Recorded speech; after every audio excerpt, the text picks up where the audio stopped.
मित्रांनो, ग्रामपंचायत भ्रष्टाचाराबाबत मी नेहमीच उदाहरण देत असतो. एका ग्रामस्थाचा फोन आला, सर तुम्ही सांगितलं माहिती अधिकाराचा अर्ज करा आणि अहवाल मागवा. त्याप्रमाणे मी माहिती अधिकाराचा अर्ज केला आणि अहवाल मागितला. परंतु ग्रामसेवक याने फक्त अहवाल देताना ताळेबंद दिला, एवढा जमा आणि एवढा खर्च. मी काय करू? मी त्यांना सांगितलं माहिती अधिकाराचा वापर करा आणि पुन्हा दुसरा अर्ज करा आणि त्यामध्ये स्पष्ट लिहा गेल्या 5 वर्षामध्ये ग्रामपंचायतीने किती रुपये खर्च झाले त्याची पूर्ण बिलं आम्हाला हवी आहेत. अशा पद्धतीनं तुम्ही माहिती अधिकाराची माहिती मागा.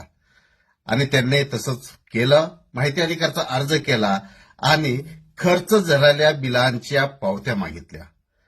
आणि ज्या वेळेला पावत्या आल्या त्यावेळेला त्याच्या लक्षात आलं की आपल्या गावामध्ये गटार दुरुस्ती, त्याचबरोबर